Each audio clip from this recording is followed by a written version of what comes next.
En esta mañana nos sentimos contentos porque a lo largo de esta serie Dios nos ha dado tantas bendiciones y una de ellas es poder estar aquí escuchando su bendita palabra. Es por eso que el Ministerio Mahanaim les da la bienvenida a todos los hermanos y amigos que están aquí presentes y también a todas las personas que nos escuchan a través del internet. Que Dios pueda tocar su corazón a través de este tema. El tema de esta mañana está a cargo por nuestro hermano Jaime Alderete y el título de su tema es Paz a vosotros. Así que yo dejo el micrófono en manos del hermano Jaime y que Dios pueda usarlo grandemente para exponer su palabra. Hermano, bienvenido y que Dios te bendiga. Vamos a abrir la Biblia. Pueden pasarse la parte de abajo si quieren. Vamos a abrir la Biblia y vamos a exponer la palabra de Dios. Vamos a dejar que el mensaje que Dios tiene para esta mañana realmente sea un mensaje que nos llene de esperanza, que sea un mensaje que no solamente sea la teoría del Evangelio, sino sea una vivencia práctica en la cual nos podamos deleitar por la gracia de Dios. ¿Estamos contentos? Como dice el pastor, si alguien quiere dormirse, siéntase en el privilegio de hacerlo.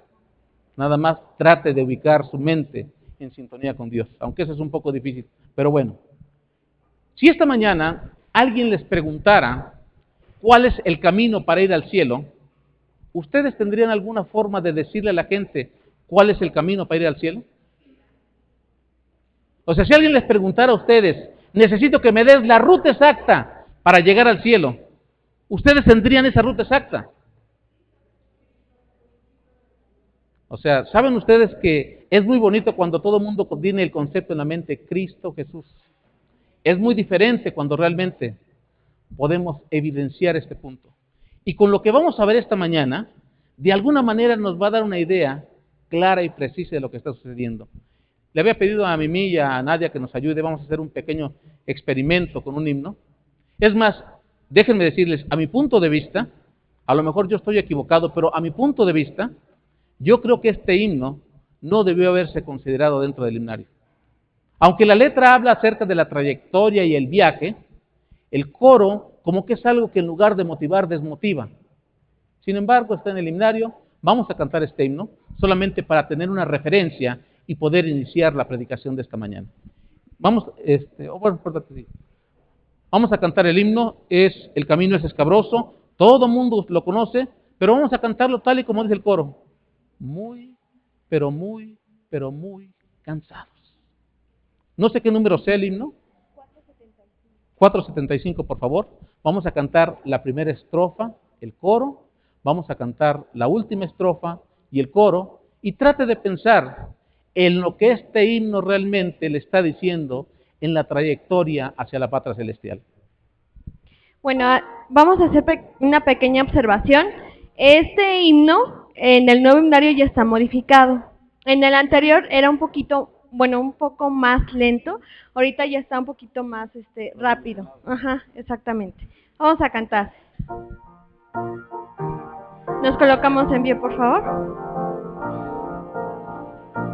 El camino es escabroso y los pies sangrantes van. Cuánto dista Canaán, por su amparo suspiramos cada día más y más. Cuánto dista Canaán. Muy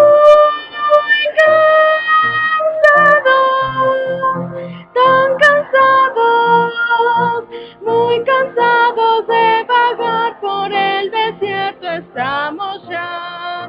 Muy cansados, tan cansados, cuánto dista Canaán. Oh, cuán dulce el descanso ha de ser en nuestro hogar. Ya se acerca Canaán, donde todas nuestras penas ya no volverán jamás. Cerca ya se acerca Canaán. Muy cansados, tan cansados, muy cansados de vagar por el desierto.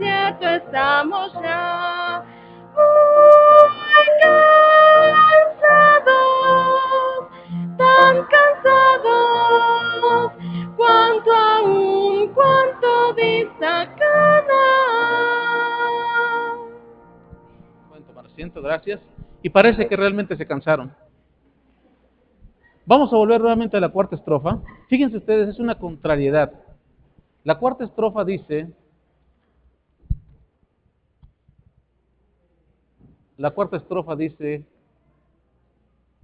oh, cuán dulce el descanso ha de ser nuestro hogar, ya se acerca Canaán. Y a lo mejor la gente que escribió este himno, en lugar de poner la frase muy cansados, debería haber puesto la frase muy alentados, porque Canaán ya se acerca. Pero así está el himno. Esto solamente lo tenemos de referencia para poder introducirnos a lo que yo quiero comentarles esta mañana. Les preguntaba, si alguien nos pidiera que le pudiéramos dar las indicaciones precisas para poder llegar al cielo, ¿usted tendría un mapa? ¿Usted tendría un camino definido para poderle llevar a la gente al cielo? Algunas voces dijeron que Cristo es el camino, pero del hecho de la teoría a la vivencia práctica hay una distancia muy grande. Si alguien me preguntara esta mañana cómo podríamos llegar a la iglesia central, la tecnología me lleva a una sección donde dice Google Maps, pones un lugar, le preguntas cómo llegar, y entonces ahí está un mapa ya. Es más, a alguien hasta se le ocurrió ya pintarlo. Si yo quiero salir del lago como número 8, tengo que dar vuelta, agarrar marina, y me dice que voy a tardar más o menos 11 minutos porque son 4.2 kilómetros. Aún si hubiera tráfico, no más de 20 minutos usted ya estaría en su destino. En el proceso de la vida cristiana, aunque tenemos un mapa bien delineado, que nos designa paso por paso la razón por la cual y el motivo en el cual nos tenemos que estar movilizando para poder llegar a la patria celestial, se ha convertido en una situación tortuosa, porque en lugar de tardar, ¿cuánto les gusta que podamos llegar al cielo? O sea, si el Señor Jesús dijera esta mañana, nos vamos al cielo, ¿en cuánto tiempo les gusta que estemos en el cielo? O sea, dice por lo menos la Biblia que ni siquiera había terminado de orar Daniel cuando el ángel ya estaba cerca de él. A lo mejor pensemos en esos 11 minutos que tardáramos en llegar al cielo. Trate de imaginar el punto, que en 11 minutos usted y yo pudiéramos desaparecernos de esta tierra y llegar a la anhelada patria celestial. Lamentablemente la vida cristiana no es como este mapa, donde se le pinta una ruta de color azul y le dice exactamente en qué calles entrar y poder entrar. Si usted tuviera su GPS, le indica en el lugar donde hay tráfico y las alternativas para que usted evite ese tráfico. En el proceso de la vida cristiana no sucede de esa manera. Sin embargo, hay una situación que vamos a aprender esta mañana de la vida de uno de los discípulos. Qué interesante es cuando uno lee la Biblia y empieza a extraer ciertas verdades que nos llaman la atención.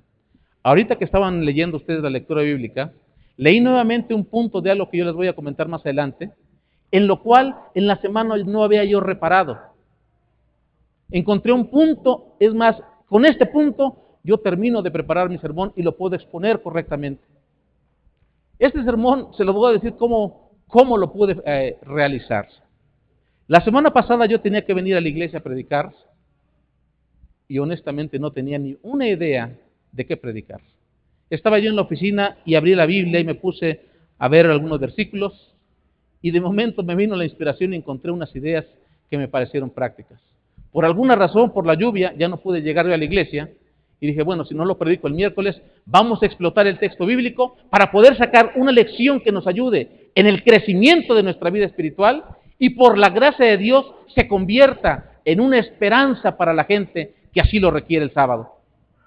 Vamos a entrar de lleno al tema, vamos a poner la primera imagen. La pregunta primaria sería, si esta mañana estuviera el Señor Jesús aquí parado, o estuviera un grande predicador, el pastor Bullón, el pastor Portes, y esta mañana ellos tuvieran palabras de esperanza para nosotros, teniendo en cuenta que estamos pasando por crisis, por problemas que ni siquiera hemos pensado poder solucionar, que estamos pasando por situaciones en las cuales nuestra vida se ha enredado más la madeja de lo que está, que hemos llorado durante días enteros, que el deseo de orar se ha convertido en una situación de desgano. ¿Cuál sería nuestra reacción si alguien esta mañana viniera con una palabra de ánimo que realmente nos pudiera ayudar? ¿Aceptaríamos la sugerencia? o pelearíamos por un milagro. ¿Qué es lo que sucede en la vida cristiana? Dice ahí, si estuvieras pasando por una situación difícil o por un problema demasiado complicado, y alguien viniera a decirte algunas palabras de esperanza, ¿cuál sería tu reacción? ¿Cómo responderías a ese mensaje de esperanza? Y entonces el planteamiento es, ¿lo que tú necesitas es un milagro o solamente confías en las palabras que se dijeron? La triste realidad nos indica que el día de hoy la gente lo que quiere ver es un milagro, que está cansada de palabras. La gente lo que quiere ver son acciones. La gente lo que quiere ver es que realmente exista un cambio. Y cuando alguien se para aquí con una palabra de esperanza, la gente que escucha simplemente dice nuevamente la retórica de toda la vida y la solución del problema no llega. Esta mañana vamos a estudiar la vida de un personaje, uno de los discípulos más difíciles que estuvieron dentro del núcleo de Jesús. Un hombre que, a pesar de que tenía grandes dotes de ser un teólogo, era un hombre incapaz de poder practicar esa teología para que su vida tuviera un cambio significativo. Vayamos más adelante. El discípulo difícil. Los evangelios no mencionan su trasfondo histórico. Por lo menos Marcos, Mateo y Lucas, lo único que dicen en su registro bíblico es que fue un hombre llamado por Jesús para ser parte de los discípulos. Juan, sin embargo, un hombre más detallista, que pareciera que investiga la vida de cada uno de los que forman el séquito de Jesús, por lo menos destina 3 pasajes donde este hombre, con situaciones interesantes de su vida, se convierten en lecciones prácticas para nosotros que tenemos la oportunidad de vivir el fin de los siglos. Un personaje que tiene ciertas características y solamente lo conocemos por una de ellas. A lo mejor no hemos puesto la atención debida y ver el esquema que está al fondo de este personaje. Pero en cada punto vamos a ver que cuando Jesús da una palabra de esperanza, Él siempre va a tener un argumento para que esa palabra de esperanza se convierta en tristeza. Pero ante eso, el Señor siempre va a tener una sabia respuesta para contrarrestar el efecto de lo que Él no entiende. Sigamos más adelante. Un relato que sin duda alguna todos nosotros conocemos, Juan capítulo 11. La lección de escuela sabática de esta semana hablaba de este personaje. El relato solamente se los voy a narrar de una manera breve, sustanciosa y sencilla, porque ustedes ya lo saben. De ahí solamente vamos a sacar una lección que nos va a ayudar a entender las palabras de esperanza, no como una retórica circunstancial, sino como una frase que con el poder del cielo realmente tiene la intención de darnos la esperanza que necesitamos. Le dicen al Señor Jesús, el que ama está enfermo. Y entonces el Señor Jesús dice, si está enfermo, vamos a esperar que siga la enfermedad, vamos a tardar unos 4 días de camino, vamos a llegar al momento cuando tengamos que llegar y lo que tengamos que hacer se va a hacer. Ocurre el incidente que la gente le dice, mira, sus discípulos, ¿te acuerdas que en Jerusalén quisieron matarte? ¿Te acuerdas que cuando tú fuiste a ese lugar te iban a matar? ¿No has aprendido la lección? Y entonces, ¿de qué personaje vamos a hablar? De Tomás. Ese personaje de una manera interesante le dice, y a lo mejor riéndose, utilizando un poco de sarcasmo. Entonces Tomás, llamado el gemelo, dijo a sus condiscípulos, vamos también nosotros a morir con él. De antemano sabía que iba a ser un milagro el Señor Jesús, porque en ocasiones anteriores a él le había tocado vislumbrar, visualizar y vivir cada uno de los milagros que Jesús decía. En ese incidente Dios, el Señor Jesús, utiliza una frase que más adelante va a ser un refuerzo teológico para una declaración que Él va a hacer. El evento lo conocemos todos nosotros y hay una frase que el Señor Jesús contrarresta lo que este hombre dice.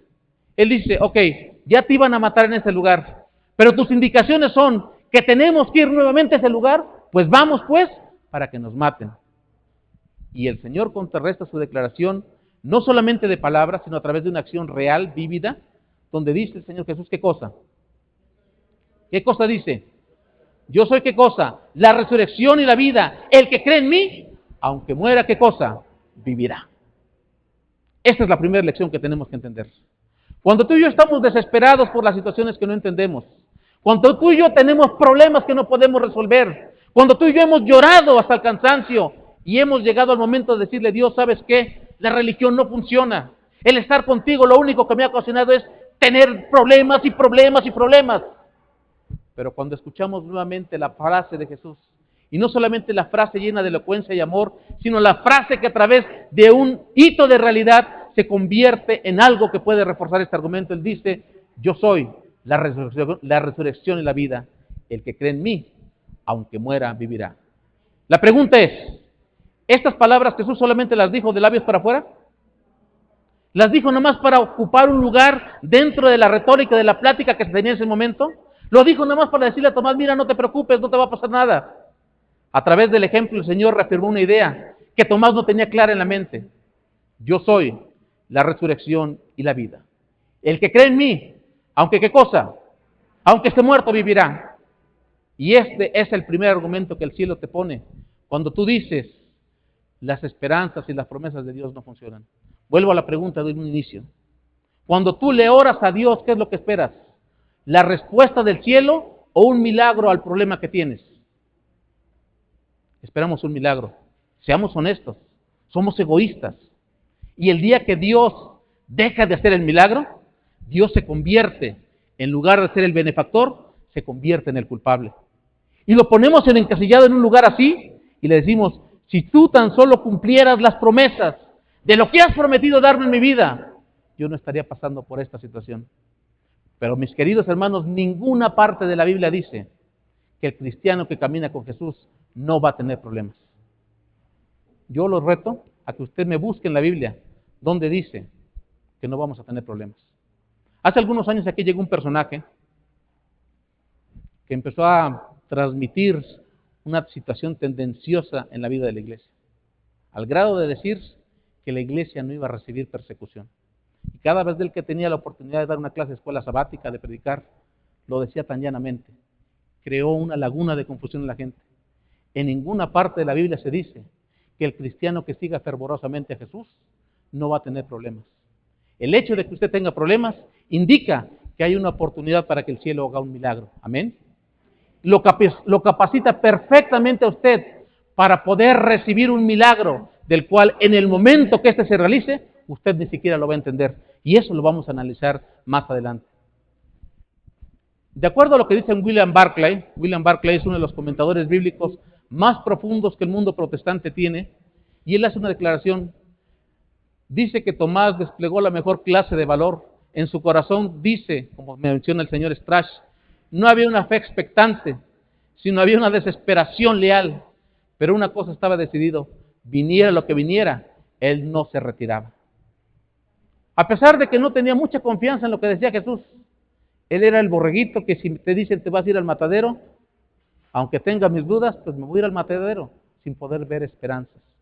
Dios no quiere ese tipo de cristianos. Dios quiere el cristiano que cuando Él da una frase de esperanza, en lugar de que usted reclame un milagro, usted se aferre a esa esperanza. Porque yo soy la resurrección y la vida. El que cree en mí, aunque esté muerto, ¿qué cosa? Va a vivir. Vamos al segundo punto.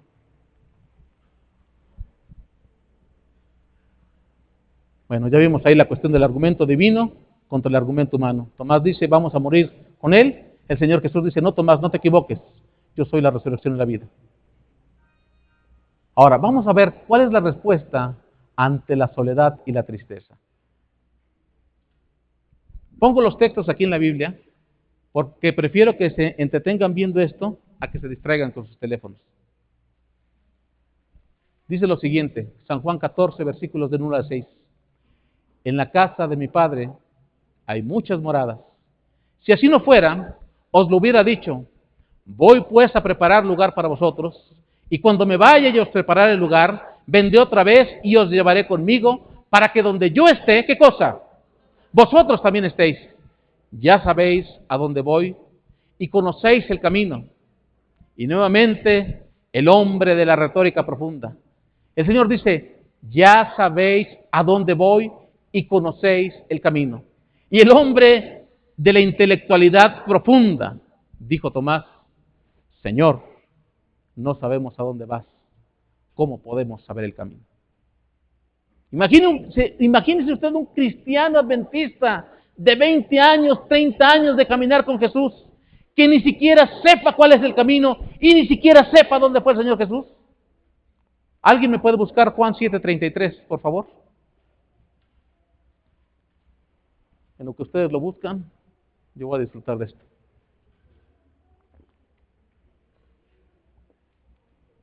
Juan 7:33. ¿Quién lo tiene? Julio, si fueras tan amable de leerlo, por favor.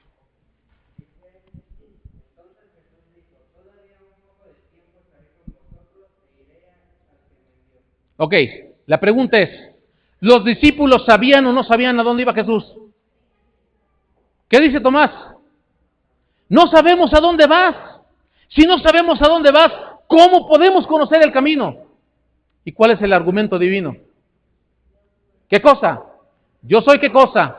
El camino, la verdad y la vida. Y nuevamente se repite una frase. Yo soy la resurrección y la vida. Yo soy el camino, la verdad y yo he venido para que tengan vida.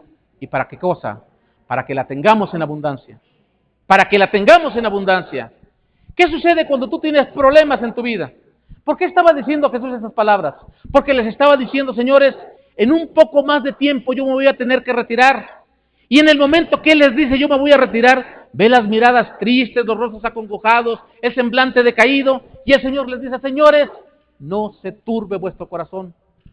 ¿Creéis en Dios? Cree también en mí. En la casa del Padre, ¿qué cosa? Muchas moradas hay. Si esto no fuera así, yo no lo hubiera dicho. Voy pues a preparar lugar para vosotros. Y cuando me vaya yo a preparar el lugar, ¿qué cosa? Vendré otra vez. ¿Y qué? Y estaréis conmigo por la eternidad. Y Tomás dijo algo que muchos de los cristianos de la actualidad, aunque verbalmente no lo dicen, realmente lo ejemplifican. No sabemos a dónde vas. ¿Cómo podemos saber el camino? Pregunta. Después de que Cristo ascendió al cielo, ¿cómo se llamaba la religión nueva? Después de que Cristo ascendió al cielo, ¿cómo se llamaba la nueva religión? Los conocían como los del camino. San Pablo, después de la conversión, dice, y recuerda que esos los del camino, ¿cuántos problemas han traído al mundo? Los del camino, ¿cuál camino? El camino que es Jesús. Al día de hoy tenemos un camino bien definido. No necesitamos un mapa que geográficamente nos ubique en qué punto estamos. Necesitamos conocer al dador de la vida. Necesitamos conocer el camino que da esperanza. Necesitamos enfrentar las situaciones no a través del argumento humano. Necesitamos enfrentar nuestra situación de vida a través del conocimiento y el aferrarse a cada una de las promesas. Por eso les decía en la mañana, hace unos momentos, si viniera Jesús esta mañana o un grande predicador a darnos un motivo de esperanza, ¿qué es lo que esperaríamos? ¿Un milagro? ¿O confiaríamos en las palabras que éste nos dice? El cristiano tiene que confiar en las palabras. Y el milagro va a llegar cuando menos lo pensemos. Y cuando llegue el milagro, ni siquiera lo vamos a poder interpretar. El siguiente elemento de la vida de Tomás arroja varios puntos, que espero no se me escape ninguno, porque son lecciones que tenemos que aprender esta mañana. Vayamos al capítulo 20 de Juan. Quita el mapa, ok. Camina más adelante. Ok. Vamos a ubicarnos en el libro de Juan capítulo 20. Tomen su pluma, anoten. Hay una serie de lecciones que vienen diseminadas ahí. Y les digo, el día de hoy por la mañana, más en este momento, encontré una lección que yo no había visualizado. Versículo 19. Cuando llegó la noche de aquel mismo día, primero de la semana, estando las puertas cerradas en el lugar donde los discípulos estaban reunidos por miedo a los judíos, vino Jesús y puesto en medio les dijo, ¿qué cosa? ¿Qué les dijo? Ok. ¿Saben ustedes lo que implica trabajar en equipo? Trabajar en equipo es que todos en la misma sintonía nos podamos mover a una sola acción que como resultado nos dé un beneficio común para todos. Utilizó una frase que es paz a vosotros. Yo quiero que digamos esa frase como si estuviéramos haciendo una declamación con toda la seguridad. Yo digo, paz a vosotros, y ustedes me contestan. No estamos trabajando en equipo. Yo les digo, paz a vosotros. Esa esperanza no solamente se les presentó a través de la declaración más solemne que los discípulos necesitaban en ese momento. Se les apareció en la persona del autor, que es la paz. Se les apareció en la persona del único que podía prodigarles esperanza. Mi paz os dejo, mi paz os doy, y mi paz no es como el mundo la da, es una paz completamente diferente. Esa es la paz que yo les doy. Y dice el texto bíblico que el Señor les dijo lo siguiente: y cuando les hubo dicho esto, les mostró las manos y el costado, y los discípulos se regocijaron viendo al Señor. Entonces Jesús dijo otra vez, paz a vosotros, como me envió el Padre, así también yo os envío.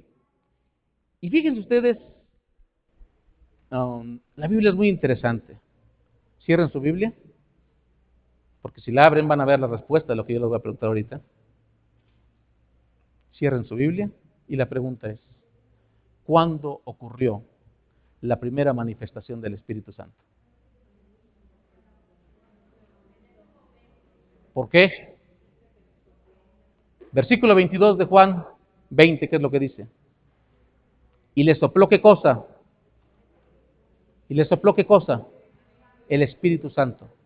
La primera manifestación del Espíritu Santo, que tenía que ser dada en grande poder a los discípulos, no ocurrió en el día de Pentecostés.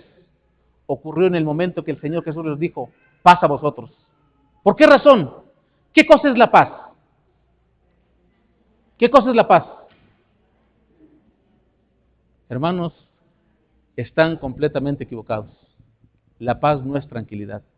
La paz es la capacidad que del cielo de poder soportar las pruebas sin desesperarse.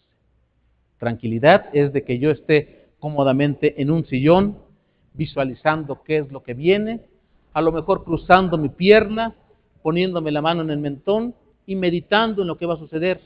Eso no es paz. La paz es un don de ¿qué cosa? Es un don del Espíritu Santo. Gozo, paz. ¿Y qué es lo que sucedió? Dice que le sopló. ¿Y qué cosa vino? Y la palabra no solamente fue un argumento teológico, sino fue una frase que se arraigó plenamente en el corazón de los discípulos. Primer punto, para que tú puedas entender las palabras de paz y esperanza, es necesario que el Espíritu Santo esté en tu vida. Si el Espíritu Santo no está en tu vida, vas a tener todas las de ganar de toda la vida estarle reclamando a Dios.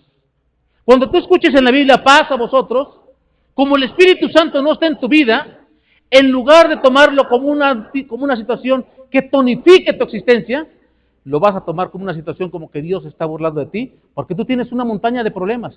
Tú tienes una serie de situaciones que no puedes arreglar, y el cielo te dice, paz a vosotros, paz cuando la adversidad está acabando con mi vida, paz cuando los problemas no los puedo resolver, paz cuando la enfermedad está haciendo estragos en el cuerpo de las personas, paz cuando no tengo trabajo, paz cuando no tengo ninguna alternativa en la vida.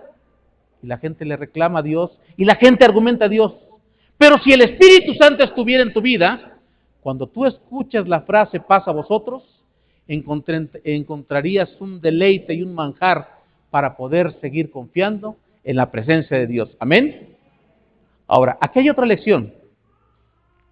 ¿Por qué Tomás no estuvo en el primer encuentro cuando Jesús se apareció con los discípulos? ¿Se han puesto a pensar por qué Tomás no estuvo cuando el Señor se apareció en ese primer encuentro? No tanto del desánimo, pero se han puesto a preguntar por qué. Hay una lección de Tomás. ¿Qué es lo que hace la gente cuando no encuentra esperanza dentro de la iglesia? Prefiere mantenerse en el anonimato, prefiere andar deambulando de un lado para otro, prefiere esconderse en el argumento. Dios no me escucha, no tiene caso que esté yo en la iglesia. ¿Qué hizo Tomás? Por lo menos la Biblia marca un espacio de tiempo de 8 días.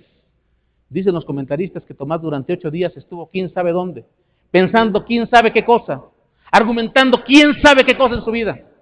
8 días. ¿Qué hubiera pasado si Tomás hubiera estado en ese primer encuentro? No habían pasado muchas horas de la resurrección. Dice, en la noche de ese primer día de la semana, tocó la puerta y les dijo, paz a vosotros. Y entonces el Señor Jesús, ¿qué cosa hizo? Les enseñó ¿qué? Sus manos. ¿Y les enseñó qué cosa? El costado.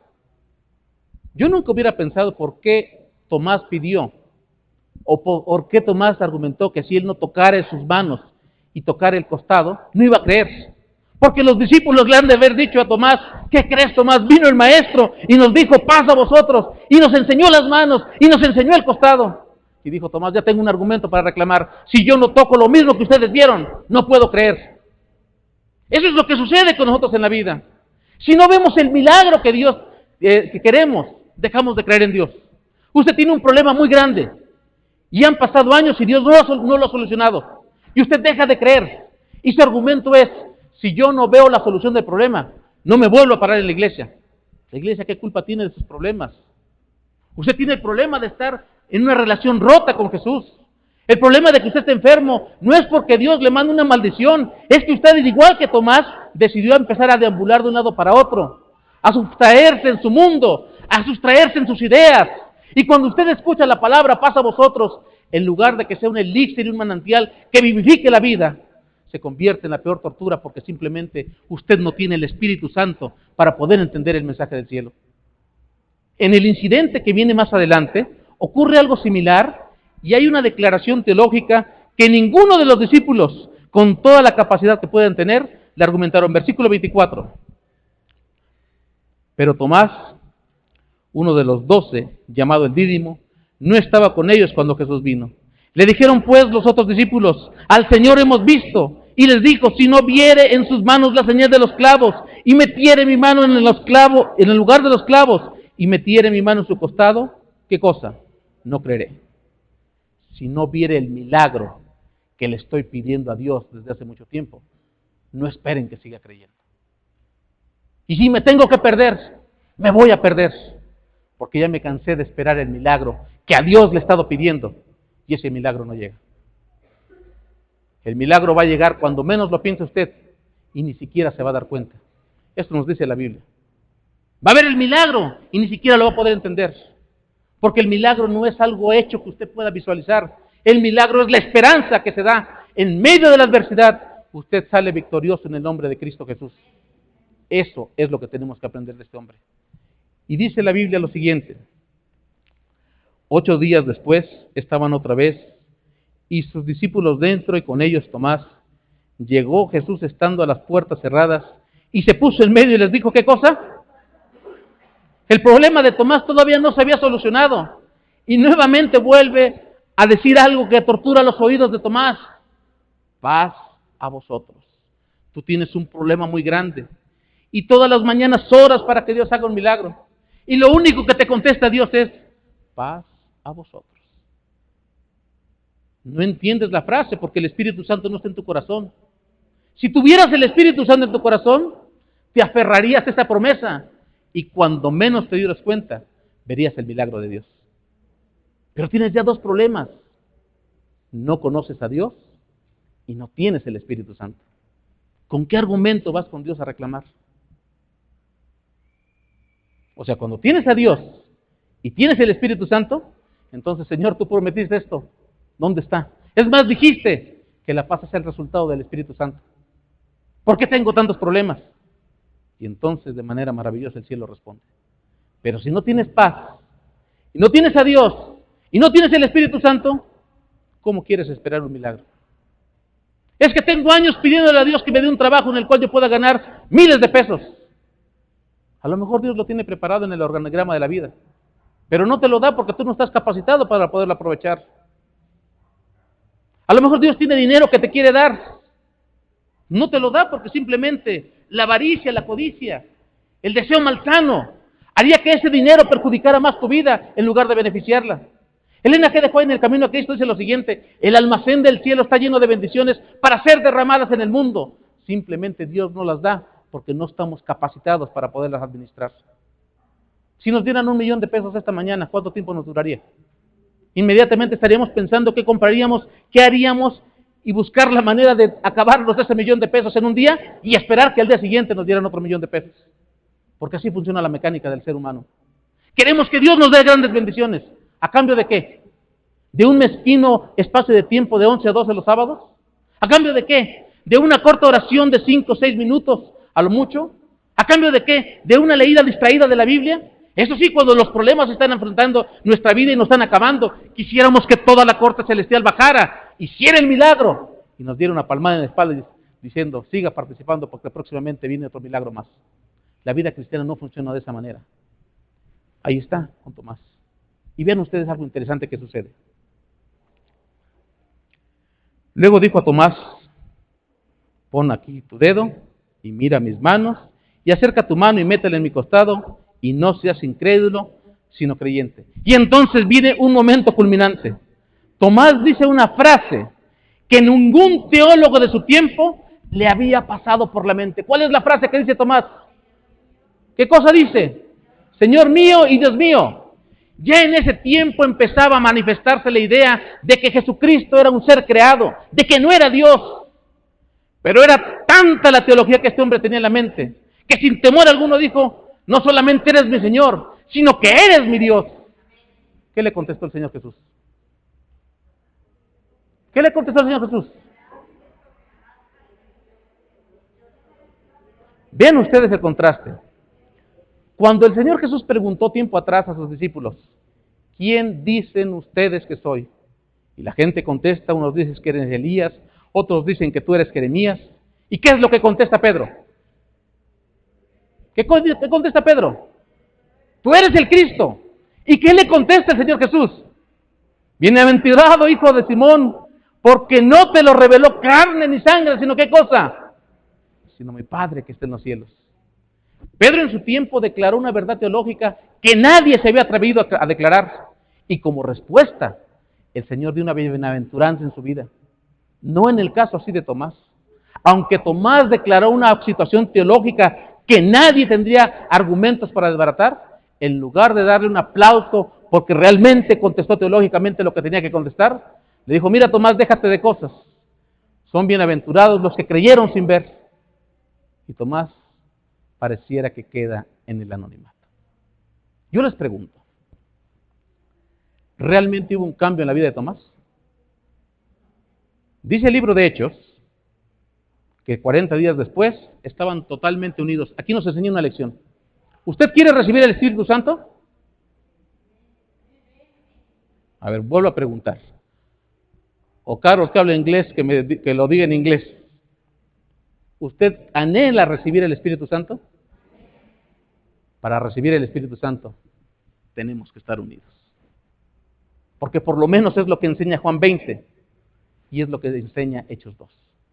Dice que estaban unidos.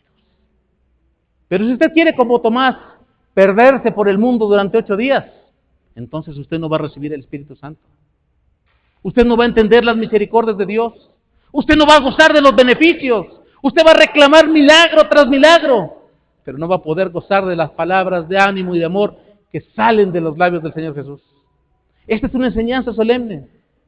Aunque Tomás dio una declaración teológica que rompió los esquemas de su tiempo, no recibió ningún tipo de reconocimiento por parte del Señor Jesús, simplemente porque era solamente retórica, palabras.